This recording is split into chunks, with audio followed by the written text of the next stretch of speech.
So hindi kay Ma'am Rose Largo, hindi ko po yan maipapangako, ma'am, na patuloy o habang buhay hanggang sa makatapos na ang team Bopil ay naandyan para kay Joy. Hindi ko po maipapangako dahil hindi po ako yung tipo ng tao nagsasabi sa mga kasama na meron tayong ambagan, meron tayong ganitong pagkakagasusan, meron tayong ganitong kailangan pag-ipunan. Hindi po ako iyan ang tipong tao na nagsasabi ng kaperahan sa aking mga kasama o kung kayo naman po mga sponsor. Pasensya na po.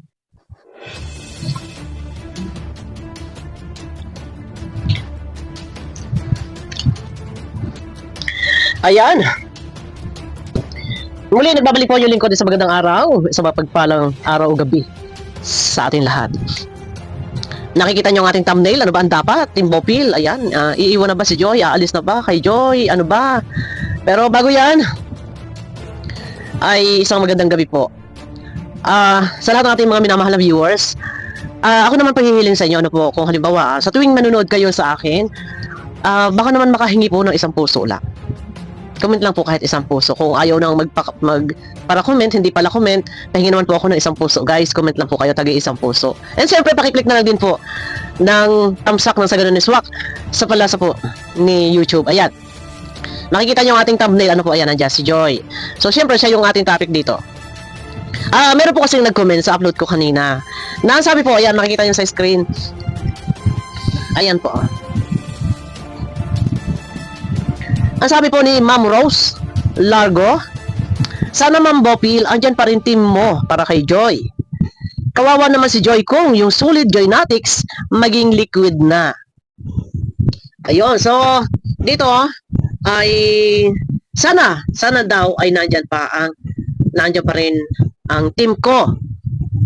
Bigyan po natin ng linaw yan, ano po guys, ano po, at nang magkaalaman tayo na magkaintindihan din po, sa bagay wala naman problema sa aking team. Pero marapat pa ba? Marapat ba talaga na tuloy-tuloy tayo? Ano, hanggang sa kung ano pa man niyang makatapos si Joy. Pero alam ko talaga marami ang nagmamahal kay Joy. Pero, ang tanong, wala pang tanong, wait lang. Ang tanong, mananatili pa ba talaga? Mananatili ba ang aking team? Ano ba yung team ko? Yan pa magandang linawin natin. Ano ba yung team ko? So, hindi na malingid po sa inyong kaalaman. Ito'y maukat lang, matagal na. Ang aking team po para suportahan ay ang Danjoy Kilig Overload Team para po sa kaalaman ng lahat. Danjoy Kilig Overload Team. So, support both side. Pero sa kasamaang palad po, hindi ko naman sa binabalikan po, ano po, sa kasamaang palad po, ang Danjoy Kilig Overload Team ay tinanggal ko na. Para po sa kaalaman ng lahat. Tinanggal ko na po ang Danjoy Kilig Overload Team. Matagal na pong panahon iyan. Ano po, last year pa yata iyan. Nawala na po ang Danjoy Kilig Overload Team para sa paglilinaw ng lahat. Pero hindi po nangangahulugan na porket wala na ang Danjoy Kilig Overload Team ay wala na rin po ako. Nandiyan pa rin po ako. Kita nyo naman po. Ano po, wait lang. Ang aking pagsuporta, siyempre mahal natin si Joy. Ang aking pagsuporta ay katunayan ay inilaban ko po ng sunugan ang aking channel para po sa kaalaman ng lahat. Ano po, baka hindi po alam ng lahat. Hindi alam ng karamihan. Sa mga, hindi po sa binabalikan natin. Ano po, yung mga nakaraang issue, ang aking YouTube channel po ay inilaban ko po yan ng sunugan dahil sa mga kasinungalingan at hindi nagsabi ng totoo. At ganun nga hanggang sa nagsara na, naglaho na, wala na. So, inilaban ko yan hanggang sa ako ay mapagbawalan ni Kalinga Prab na wag na ako mag-reaksyon sa kanya. Ganun po, kasulid, ganun po ako sumuporta. Pag gusto ko, talagang inilalaban ko po yan ang sunugan ng channel. Kita nyo, talagang bawal na ako mag-reaction kay Kalinga Prab. Ano po? Pero yung tanong, yung sinasabi nyo po, ito ay mababalikan lang po natin. Sabi ko nga, wala na po ang Danjoy Kilig Overload Team. So sabi ni Ma'am Rose Largo, sana Ma'am Bopil, andyan pa rin ang team, andyan pa rin team mo para kay Joy. Kawawa naman si Joy, kung solid Joynatics maging liquid na. Ito ma'am, ano po, meron man po akong team sa ngayon, ito po ay yung Team Bopil. Pero ang Team Bopil po, ano po, kung sino po ang masuportahan. Ayan po. At maglilinaw lang din po, ano po, meron man po akong team, gustuhin ko man po na tumulong or ano pa man yan lahat hanggang wakas, hanggang sa makapagtapos ay tumulong. Gustuhin ko man pong tumulong. Pero lilinawin ko lang po, ano po, meron man akong Team Bopil at sila nandyan, may sumusuporta para kay Joy, ay katunayan, ako po yung tipo ng tao, ako po yung tipo ng leader ng isang team. Paglilinaw po para sa lahat. Hindi ko po ugali na ako po ay magsabi sa bawat sponsor, sa isang sponsor, na meron tayong kailangang pag-ambag-ambagan, meron tayong kailangang pagkagastusan, meron tayong kailangang makalikom tayo ng ganitong halaga to support Joy para maipadala natin kay Joy. Ako po yung tipo ng taong kahit kailan ay hindi po nagsasabi sa aking mga kasama o sa mga sponsor na sumuporta kay Joy. Never po ako nagsabi sa kanila na kailangan ninyong magpadala ng pera para suportahan si Joy, para mag-share sa pabahay, para mag-share sa pa-birthday, para mag-share every shoot. Hindi po ako yung tipo ng tao na gano'n. So gustuhin ko man po na tulungan o ipagpatuloy ang pagtulong para kay Joy kung meron lang pong pumatak na kusang ibinigay ng sponsor or meron pong sponsor na nagpapaabot para iparating suporta kay Joy, hanggang doon lang po ako. Ano po? Sa ayaw at sa gusto ko man na ipagpatuloy ang aking team para ako ay manligaw ng mga sponsor, makakuha tayo ng sponsor to support Joy. Sa ayaw at sa gusto ko, pero pasensya na po. Kung ano lang po meron na bumagsak na ito ay kusang ipinadala at hindi ko sila inobliga. Kung ano lang po at kung magkano lang po ang halaga na nalikom, iyan po ay makakarating ng maluwalhati para kung kanino man, kung sino man po yung gustong tulungan. Isang halimbawa, si Joy. Yun po ay kusang ibinibigay. Pero kung wala po, ay wala tayong magagawa sa gustuhin at sa ayaw ko man po, ay wala tayong magagawa. Ano po? Pero sabi ko nga po, dahil sa mga nangyayari mga ka-estresan, noon pa, dito sa mga sponsor, ako hindi po makikisausaw sa mga alitan, sa mga awayan, ano man yan, dahil ako'y gagaling na sa mga ka-isyuhan. Alam nyo yan, sa ngalan ni Joy, galing na ako sa ka-isyuhan na ilaban ko na ng sunugan ng aking channel. Buti hindi nasunog. I mean, di ba pinagbawalan ako ni Kalinga Prab na wag ako mag-reaction sa kanya. Pero sa kabila ng lahat ng yan, kahit naman paano po, hindi naman din po nabubutata pa ang aking channel. Salamat po sa suporta ng ating mga minamahal na viewers. Pero dahil nga po, nung mga nakaraan pa, may mga ka-isyuhan. Kung babalikan po natin, i-analyze po natin saan po ba nanggaling ang ka-isyuhan. Ano po? So ngayon, ang pagsuporta kay Joy, dahil sa mga ka-isyuhan, ako ay nagsabi na. Dahil pahinga muna, sabi ko sa aking mga kasama. Ano po? Pahinga muna dahil ang aking mga kasama ay stress na din. Ano po? Nandyan din minsan sa group chat kami, nagtatalo-talo na din po. Sa totoo lang, nagtatalo-talo na din po kami sa group chat. Kaya sinasabi ko, ingat lang tayo sa pag-uusap. Huwag mag-usap. Alam nyo na yun, yung sa akin matatambak lahat ang sisi. Nandyan na. Sa totoo lang. Ano po? Minsan hindi na kami, parang nagkakaano na kami, nag-iba-iba na ang mga opinion. Ayun. Hindi naman sa against sa akin, hindi. Kumbaga parang magkakasalungatan na yung mga opinion. Pero ang akin lagi sinasabi, mag-iingat lang tayo sa pag-uusap dito. Kasi baka masilipan tayo, yung mga gano'n, may maputasan tayo. Kaya lagi akong paalaala. Pero sabi ko nga po, ay kung gano'n din lang naman, naka-stressan at hindi na po healthy, mahirap po na makakakuha tayo ng sakit galing sa ka-stressan. Kaya sabi ko noon, stop na muna. Ano po, stop na muna. Alam nyo yun, ano yun? Yung isa, yung ambagan, kung merong ambagan, o stop na muna yung kanilang kusang loob na ipinaabot ng pagmamahal. Dahil ako sa part ko din, sabi ko nga po, hindi na kailangan pang ikarir ng bonggang-bongga. Dahil unang-una, ano po, kung sa tulong ng mga sponsor para kay Joy, sa totoo lang, ito real talk tayo, hindi na natin kailangan paghanapan pa ang mga sponsor. Kung ano yung mga naitulong nila, naibigay nila, sa totoo lang, siksik-liglig umapaw yung kanilang naibahagi na blessings, pagmamahal para kay Joy. Kaya kung totoo sa niya, sabi ko nga, hindi nagkulang. Hindi nagkulang, tawag ito, hindi na kailangan pang sisihin dahil nandiyan na yung full support nila eh. Nandiyan eh. Kaya lang talaga, alam nyo kung bakit nagkaroon ng gulo-gulo. Babalikan ba natin? O umpisahan ba natin kung saan nagmula? Na ang tingin ko dito na trigger. Merong mga nati-trigger, mga sponsor nati-trigger. Ano po? Hindi na tayo mag-name drop.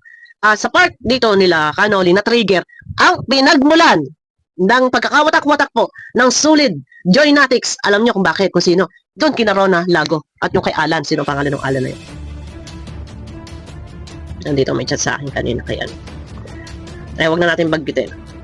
Si Alan, eto, nag-chat pala ito kay Salcedo eh. Alan Monde. Nag-chat pala ito kay Salcedo, siya pala yung nagsusumbong na may pinare-reactionan. Uli ka. Andito, nag-report pala siya. Ito yung mga timbaliw. Hindi ko nila lahat po ha. Correction lang po. Yan, nabanggit ko, pasensya ka na ha. Pasensya na kayo. Meron pala pong ano sa akin. So, ito na.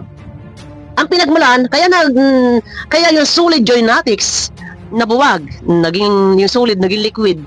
ang pinagmulan dahil sa kakapost po ni Rona at kakapasa rin ng mga kasama niya. Diyan po nag-umpisa, ano po. Pero ako hindi po huli sa paalala. Lagi ko sinasabi, noon pa man, laging advance po ako. Laging advance ako. Ano po, ako yung nagtitimbre, hayaan nyo na lang. Sa mga sponsor, nagtitimbre ako. Hayaan nyo na lang, huwag nyo nang pansinin kasi pag pinansin nyo, lalo lang lalala, lalo lang lala. O, lagi ako nagpapaalaala. O, ingat kayo sa pagsasalita, huwag kayo makukuhaan ng butas ng mga reactor kasi reactor talaga. Isang kaligaya ko, naghahanap talaga ako ng content. Ano po, pag may issue talaga papasok ako doon. Kahit issue sa labas. Kahit kila Tatay Tekrab, napasok talaga ako doon kasi iyon yung kailangan namin eh. Iyon yung kailangan namin eh. Pero ako hindi ako huli sa paalala. Nagpapaalala ko sa mga sponsor. Ingat po kayo, ingat po tayo talaga, ingat tayo. Hindi ako huli. Pero ayun nalihis tayo ng topic. Dito tayo sana daw ay hindi iwanan ng team Mopil, ng team namin lahat. Shout out pala sa lahat ng mga kasama ko. Ano po? Huwag daw iwanan si Joy kasi kawawa naman daw. Alam niyo po, Ma'am Rose Largo, ano po? Sabi ko nga po, gustuhin ko man po o sa ayaw, pero ako po yung kasi yung tipo ng tao na ang ginawa ko na yung part ko na naliligaw ako. Naliligaw ako sa mga nagchat-chat sa akin na gustong magbigay ng suporta para kay Joy. Kapag nakapagpadala sila, yun nga yung mga pinapadala namin noon. So, in-entertain ko sila para makuha ko yung loob na ginawa ko na yung part ko. Nag-effort ako, stuck ako sa group chat, tapos stuck din ako sa comment section sa YouTube. Ginawa ko na yung part ko, pero sabi ko nga po, gusto nyo sa ayaw sa gusto ko po. Pero siguro enough na rin po. Muna, sa ngayon. Hindi po na rin sa ngayon. Kasi unang-una po, medyo magulo. Tsaka ayaw ko kasi na never ko sinabi yan na magkaroon tayo ng ambagan. Nakakalikom kami kusang binibigay. Kusa pong binibigay. Hindi ko po sinabi na mag-share kayo. No. Ayaw ko po ng ganun dahil ayaw ko po ako mabubutasan. And para sa akin siguro sa part ko sabi ko nga yung aking team before, team Dungeon Kilig Overload. Tapos wala na yun eh. Inalis ko na matagal na po. Pero nag-support kami, Team Bopil, pero kung ano lang talaga yung maabot ng makaya. Ano po, kasi hindi ko po pwedeng porsahin at hindi ko po pwedeng i-career. Ako pa maghahanap talaga ng sponsor. No, stop na po. Kasi nagawa ko na rin naman yun sa part ko. At alam niyo yan. Alam niyo yan. So, nangyari na rin na nalaban na rin na sunugan yung channel ko. Alam niyo yan, ganun ako mag-support. Pero, ay nangyari nga, bandang huli nga parang, ayun nga ako pa nga naging masama. Pero yun, ito naman yung nababanggit ko lang. Pero enough na yon, nangyari na yon. So hindi, kay Ma'am Rose Largo, hindi ko po yan may papangako ma'am. Napatuloy o habang buhay hanggang sa makatapos na ang team Bopil ay naandyan para kay Joy. Hindi ko po may papangako dahil hindi po ako yung tipo ng tao nagsasabi sa mga kasama na meron tayong ambagan, meron tayong ganito pagkakagasusan, meron tayong ganitong kailangan pag-ipunan. Hindi po ako iyan ang tipong tao na nagsasabi ng kaperahan sa aking mga kasama o kung kayo naman po mga sponsor. Pasensya na po. Pero kung isang halimbawa naman po, ano po, at meron naman po nag-reach out sa akin, kumontak sa akin, or may mga sponsor naman po akong kasama, na kusa naman silang nang magbigay para magpaabot po ng suporta para kay Joy. Ay, wala naman po problema, tinatanggap naman po yun at makakarating naman po iyon ng maluwalhati. Yun, ganun lang po tayo, ano po. Kung may magbibigay, may magpapadala na kusa loob at yun hindi natin hinihingi at hindi natin sinabi sa kanila na magbigay kayo ng ganito para kay Joy. Yun po, kung magkusa, bibigay, tinatanggap po natin at paparating po natin na maluwalhati hanggang sa nakarating na yung pera, hanggang sa na-screenshot na natin na conversation, pasa-pasa na doon sa nagpadala. At least alam nila. Yun naman po, ganun po. Kasi mahirap pong mangako, ano po. Ako, narinig nyo ba akong nangako na hanggang wakas, hanggang sa makatapos ng pag-aaral? Sabi ko nga po, hanggang sa makatapos ng pag-aaral, na tayo nakasuporta, hindi sa paraang magpadala ng pera or ano pa man. Nandiyan tayo. Siyempre, paano ba naman nagagawin? Tayo naman may mga pamilya din. Ano po, may binubuhay. Kagaya ko po. Ano po, wala po kayong alam sa aking mga pinagdadaanan tungkol sa aking personal na buhay. Sa totoo lang po, ang nanay ko talagang grabe po ang mga maintenance, ilang klaseng gamot, 5 klaseng gamot po. Tapos ang isang gamot po doon ay 290, ang isang piraso lang ay 6 months po iyan na inuman. Ano po? Bababanggit ko na lang din po, 6 months na iinom ng gamot, 5 klaseng gamot. Sa isang gamot pa lang, 290 ang isang piraso. Saan po tayo kukuha? Ano po? Kaya kailangan ko naman din po ng pera para sa aking mahal na ina na ako ay hanggat malakas pa inaandyan, masuportahan ko siya na walang maramdamang aray dahil may pinagdadaanan, sakit, ano po. So, ayun po, kay Ma'am Rose Largo, ay kung ano lang po ang meron, bumagsak na pera, kusang bigay. Yan po makakarating bilang tulong para kay Joy. Pero kung wala po, ay hindi po ako para maghanap ng sponsor. Ano po, at kung ako naman, halimbawa pera ko, ay sabi ko nga po sa inyo, ako man po ay may pinagkakagastusan din. Ano po. So, ayan. Ngayon, yung ibang mga sponsor, mananatili pa ba sila? Mananatili pa ba sila diyan para kay Joy? At ang patungkol sa bahay ay ito ba ay tuloy-tuloy? Ano po? So, may mga sponsor naman po na nandiyan na mananatili para kay Joy. Ano po? Eh, hindi ko alam yung iba. No comment po ako sa iba. Isang halimbawa po, kita nyo naman po, may mga timbaliw na nandiyan na nakasuporta kay Joy. At saka lahat naman ng mga sponsor pa, lahat naman nakasuporta kay Joy. So, sabi ko nga, no comment ako sa iba. Ano po, inyo pong nanamnamin ang aking sinasabi. Sabi ko nga, no comment ako dun sa iba, pero may mga sponsor naman na nandiyan na nakatuto kay Joy. Isang halimbawa, Team Baliw. Kung natatandaan niya nga po yung episode 4, part 4 ng Fran Joy, nandiyan, di ba? May mga nagbigay ng suporta para kay Joy, may nagbigay ng suporta para kay Fran. So, tuloy-tuloy naman yung kanilang pagsuporta. Ano po? Nandiyan, o, yun. May binigay silang pera para kay Joy. O, so, mas malaki naman yung kay Fran. Ayun. Mali natin, bumawi sila, bigyan nila si Joy na mas malaki, higit pa kay Fran. So, binigay kay Fran. So, yun, ganun lang po. Hindi naman maubusan po ng sponsor si Joy. Kaya hindi po siya kawawa. Ano po? Hindi po siya kawawa at marami naman po nagmamahal kay Joy. Pero sa ibang sponsor po, no comment ako kung sila ba'y magsusuporta, sila ba'y tuloy-tuloy. Pero ang masasabi ko lang doon, mas ang ibang mga sponsor, isang halimbawa sila Kanoli, mas pinalalawak mo nila ang kanilang pagtulong. Hindi lang po para dito sa Kalingap kay Joy, maging sa iba pang community na ang layunin ay lumingap, pinalawak nila, tumulong sa hindi lang po sa isang community. Yun lang ako masasabi. Pero naandyan pa rin naman sila. Hindi naman totally talaga wala na para kay Joy. So pagdating sa pabahay, no comment pa rin ako. Dahil sa tingin ko, nagabang ako ng update kay Kuya Andy, walang upload. Pero may nagsend na po sa akin ng video. Medyo sa tingin ko, malaki pang gastusan. Kasi parang wala pa pong biga. And wala pa pong mga haligi. Pero sa pagitan po ng pader, wala pang haligi. I mean, isang halimbawa, bintana to, tapos kabilang pader, bintana din, bintana. So sa gitna, dapat di ba may haligi doon para siya yung magpapatatag. Based doon sa video, wala pa rin ako nakita. Hindi ko pakikita yung video at bawal po. Ano po? May mahirap. Pang hindi ako pwedeng manguna magpakita. Kay Kuya Andy po yun. So, wala pang biga. Yun lang masasabi ko. So, medyo nakita ko ay malaki-laki pa ang gastusan. Baka kulang pa ang 500,000 dito. Hanggang sa paglipat. O mga gamit pa. Baka kulangin pa. Siguro, pag kailangan may budget, mga 800,000, kompleto na. Hanggang sa mga gamit siguro yan. Upuan, mga electric fan, kama. Siguro, mga abutin pa ng mga 800,000. Ganyan-ganyan. So, hindi ko alam ang makakasagot po niyan. Kung yan po ay matutuloy pa ba? O tuloy naman yan. Tuloy naman yan. Anong matutuloy pa ba? Tuloy naman yan. So, about po dyan sa pabahay na yan, yung magtatanong, ang dami po nag-PPM sa akin. Ayan, shout-out ko muna. Shout-out ko muna. Mag-shout-out muna ako ng isa lang. Ang isa sa nag-PPM sa akin. At kachat ko kanina. Si Ma'am Grid, Barcia, mega love shout-out sa iyo. So, nag-aalala, paano raw pabahay ni Joy? So, sa akin, ang masasagot ko lang doon kay Ma'am Grid, Barcia, ayan. Mahirap na magsalita guys sa aking ngipin. Ay, tuloy naman po. Wala naman po sinasabi na stop ng pabahay. Tuloy naman po. Pero, ayan, abang na lang po tayo na matapos ang pabahay. So, hindi po natin alam kung kailan po matatapos. Kung matatapos pa this year, 2025, or next year, 2026. Abangan nyo ko guys sa aking next video.